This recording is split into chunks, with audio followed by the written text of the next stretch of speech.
Hey everyone, welcome. In our world today, pretty much everything we do is online.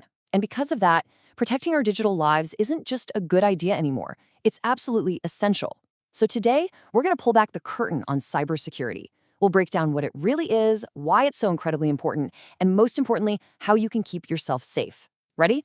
Let's jump right in. Okay, so here's what we've got on tap. We'll kick things off with the basics. What even is cybersecurity? Then we'll get into the nitty-gritty of a cyber attack. After that, we'll zoom in on India's digital defense system, then talk about cyber warfare and, crucially, how we can all stay safe. We'll finish up with a look at future threats and a quick quiz to see what you've picked up. Sound good? Let's do it. All right, first things first. Let's lay the groundwork. What exactly are we talking about when we say cybersecurity?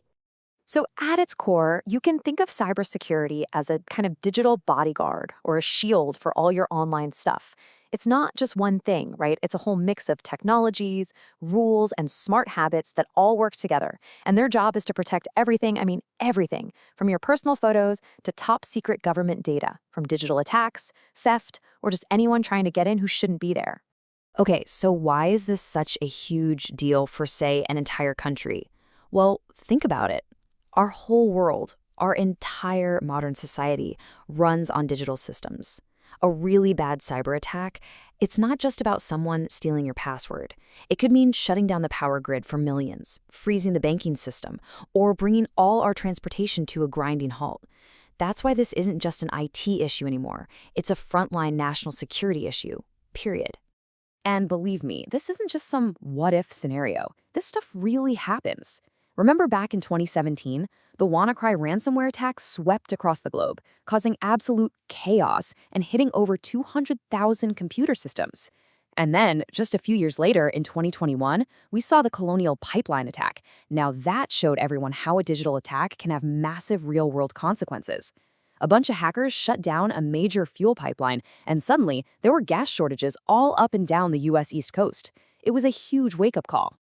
So, how do these attacks actually work? Let's break it down and look at the anatomy of a cyber attack. Okay, this here is basically the attacker's toolkit. These are the most common weapons they use. First up, you've got malware. Think of this as malicious software, like viruses or worms, that sneak into your system to cause trouble. Then there's phishing. You've probably seen this one. It's those fake, tricky emails trying to get you to hand over your passwords or credit card numbers. Ransomware is particularly nasty. It grabs all your files, locks them up with encryption, and then demands money to get them back. Spyware is exactly what it sounds like. It secretly watches what you do online and collects your information. And finally, DDoS and DDoS attacks. That's when they just bombard a website or a server with so much traffic that it gets overwhelmed and crashes. And all those different threats? Well, they're usually used to commit one of these 4 major types of cybercrime. First, identity theft, which is when someone steals your personal info, like your Aadhaar or PAN details, to commit fraud in your name. Second is online fraud. This is a huge category covering everything from fake shopping websites to OTP and UPI scams. Then you have cyberterrorism, which is using the internet for really serious stuff like planning violent acts or spreading extremist propaganda. And finally, we have social media crimes. This is all the toxic stuff you see online: defamation, harassment, spreading fake news, and cyberbullying. So with all these threats out there, how does a country fight back? Let's take a look at India's digital defense system, the institutions and laws designed to protect the country. All right, so India's defense is kind of like a 3-legged stool, with each leg having a super important job. First, you have CERT-In. Think of them as the digital firefighters or first responders. When a major cyber incident happens, they're the ones who rush in to deal with it. Then there's the NCCC, the National Cyber Coordination Center. This is the intelligence agency, like a digital watchtower that's constantly scanning the horizon for incoming threats and sharing that info. And finally, you have I4C, the Indian Cybercrime Coordination Center. They're the law enforcement coordinators, making sure all the different police forces are working together to catch the bad guys and handle reports from the public. And holding all of this together, giving it legal teeth, is one key piece of legislation, the Information Technology Act from the year 2000. This is really the legal backbone for everything that happens in cyberspace in India. And this act gets really specific, which is good. For instance, Section 66 is the broad one, dealing with punishment for general computer-related offenses. But then it drills down. Section 66B is for stealing computer resources. 66C is specifically for identity theft. 66D targets cheating by pretending to be someone else online. And this last one's really important, Section 66F. This was added back in 2008 to specifically define and punish acts of cyber terrorism. It's a powerful tool. Okay, let's zoom out for a second and talk about the big picture, cyber warfare, and then we'll bring it right back down to what you and I can do to stay safe. Yeah, listen to this quote. Cyber is the fifth dimension of warfare, alongside land, sea, air, and space. That's a huge statement. It means that today, war isn't just fought with tanks and planes anymore. The internet, cyberspace, that's a whole new battlefield. It's a place where attacks can be launched silently, from halfway across the world, to hit military targets and civilian infrastructure. It has completely changed the game for global security. So, with all this big picture stuff happening, you might be thinking, what can I do? Well, actually, a lot. Here are 4 super important best practices. 1. Use strong passwords, and I mean really strong. At least 12 characters, mix it all up with upper and lower case, numbers, and symbols. 2. Enable two-factor authentication or 2FA. Seriously, do this everywhere you can. It's like having a second lock on your door. 3. Practice safe browsing. Be smart about what you click. If a link looks weird, it probably is, and always keep your software updated. 4, and this is maybe the most important, stay aware. Just knowing how to spot a phishing email can save you a world of trouble. Be skeptical, and if something feels off, report it. All right, let's shift gears and look ahead. This world moves fast, so what's next? What does the future of cyber threats look like?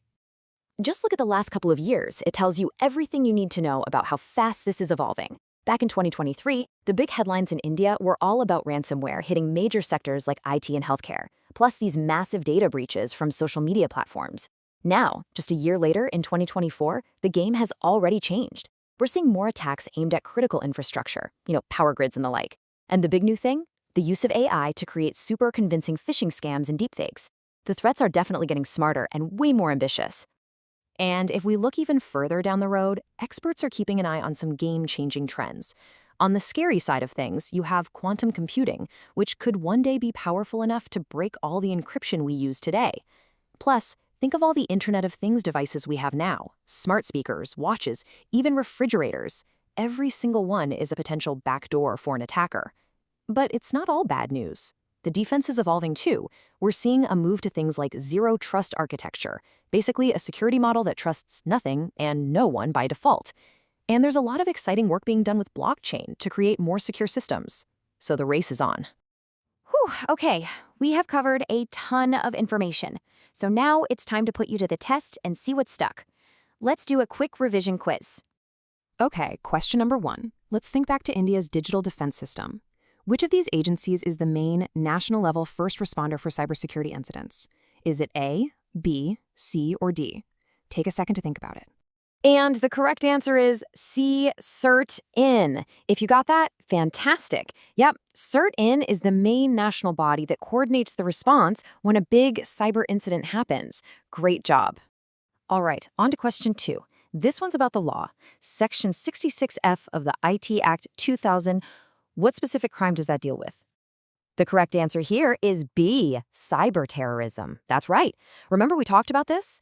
Section 66F was that really important addition made in 2008 to specifically tackle this growing threat. And for our final question, let's bring it back to you. This should be an easy one. Which of these is definitely not a good way to prevent cyber threats? The answer, of course, is D, sharing passwords with colleagues. Please, please don't ever do that. It just cancels out all your other hard work. And that's a wrap for our quiz and our explainer. If there's one thing to take away from all this, it's that cybersecurity isn't just for the tech experts anymore. It's on all of us. It's a shared responsibility. So I'll leave you with one final question to think about. Just how secure is your digital life? Thanks so much for joining me.